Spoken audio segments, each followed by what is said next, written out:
All right, topping off the gas tank before we leave. I am literally just outside my neighborhood, so this is the start of the trip. Okay, first stop, we are in Springfield, Missouri at the Buc-ee's. Second gas stop here to Love's, just on the northeast side of Indianapolis.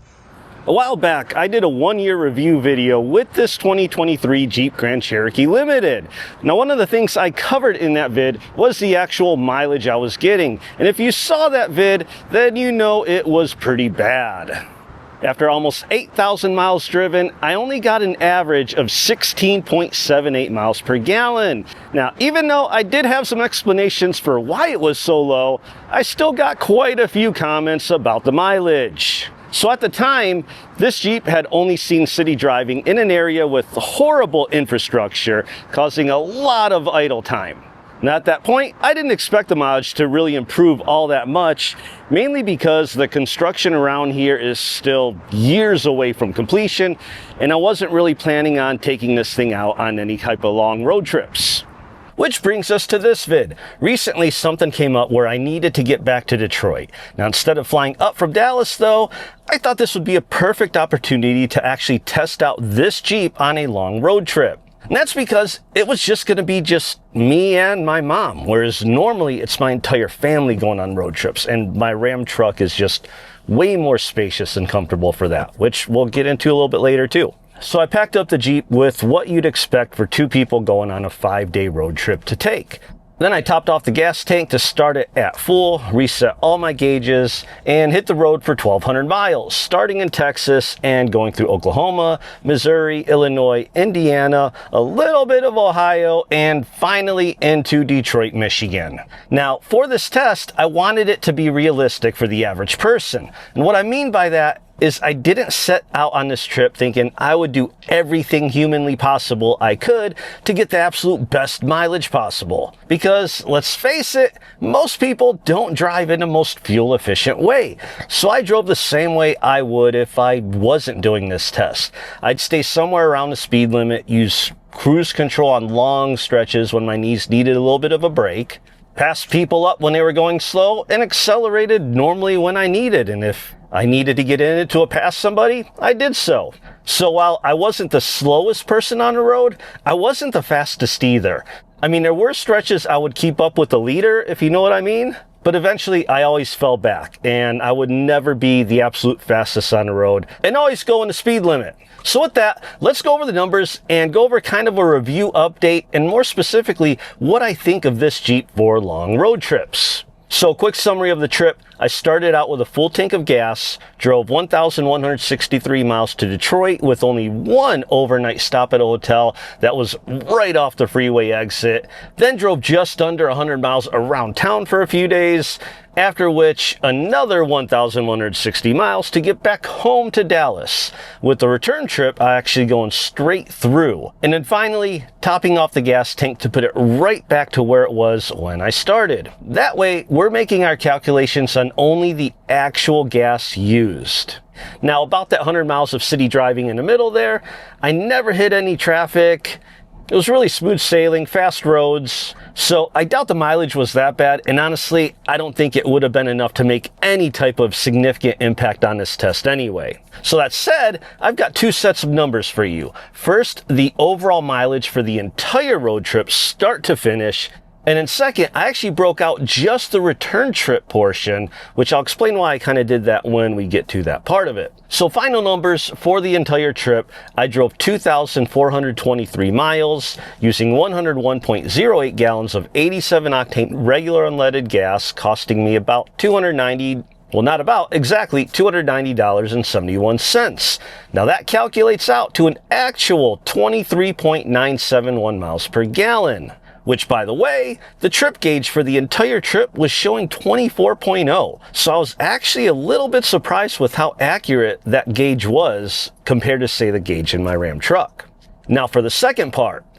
So as I hit the road to go back to Dallas, I actually topped off the tank and reset my Trip B gauge, like right as I left the hotel. But I still left the Trip A gauge as is, since that was tracking the entire trip. Now, part of the why I did that was because on the way up, I actually had a stretch where I was going up against a pretty good headwind, And I noticed how much that was kind of affecting the mileage a little bit. All right, at our destination, 16 hours, 39 minutes, 5 seconds, 22.7 miles per gallon, 1,163.2 miles. We did catch some headwind for the last section since the last gas stop, so I think that may have dropped our mileage down a little bit, but we'll see. And so I figured maybe the return trip might be a little bit smoother, so I might as well get that trip B set just in case I get useful info from it, which I did. Because man, the return trip, it could not be any smoother. There was almost no wind. I didn't hit any traffic at all at any point, and it went so smooth that me and my mom, we decided to just go all the way home without ever stopping except to get gas. So yeah, we made it all the way from Detroit to Dallas, one trip, nonstop all the way. And on that return trip, we went 1,156.9 miles exactly, used up 44.89 gallons of regular leaded again, which calculates out to an actual mileage of 25.772 miles per gallon. And the trip B gauge, though, not quite as accurate as the trip overall gauge, or trip A, and trip B was showing an estimated mileage of 26.2. But check out the time. We made it all the way from Detroit to Dallas in just 16 hours and 45 minutes and 40 seconds. That means our average calculated speed was 68.99 miles per hour. And I know that sounds fast, but no, I was not speeding. We really did sail all the way through with absolutely no traffic. And a good stretch of the roads that we take have 75 mile per hour speed limits. And there's even a short little piece that has an 80 mile an hour speed limit. Now imagine what the mileage would have been if I was trying to get great mileage.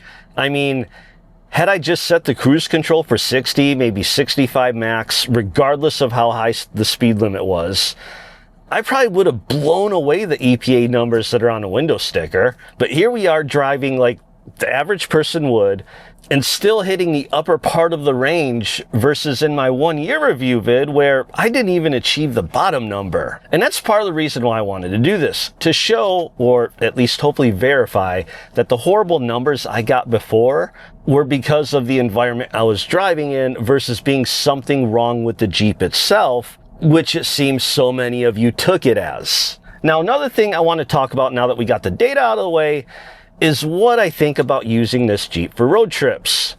Something that, as I said before, I didn't really plan on doing simply because I didn't think it would be all that great when compared to my much more spacious Ram truck. Now, unfortunately, I do still feel that some of my worries are valid. Putting my seat in its most comfortable position, for me, being a 6'2", 220-pound person, would have left absolutely no legroom for anyone to sit behind me. And then as for my mom, who was in the front passenger seat, she's only 5'4", but she had this thing laid back to where if somebody was sitting behind her, that seat would have been practically in her lap. Like literally at one point, she just had that thing laid out. I mean, yeah, we could always move our seats up to make room, but we wouldn't be as comfortable as we could be, which was proven more recently, which I'll get to at the end of this video.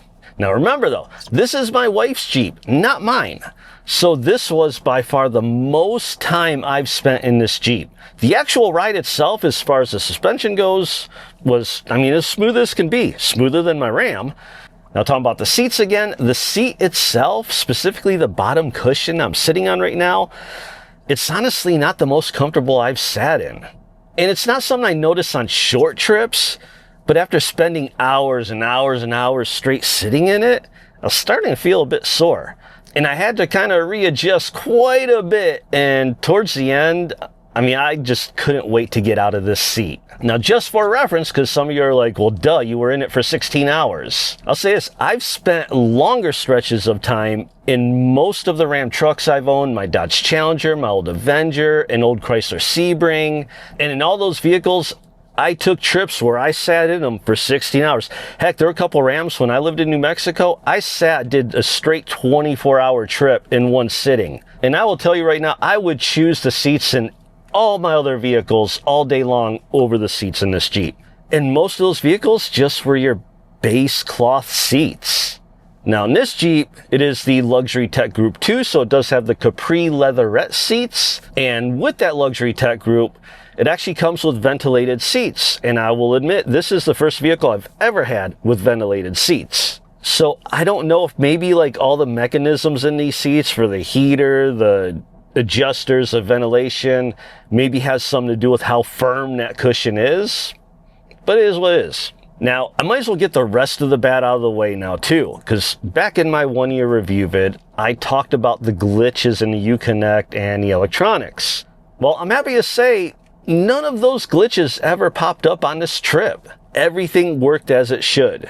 The one glitch I noticed still does happen is just connecting your phone with Bluetooth to the vehicle.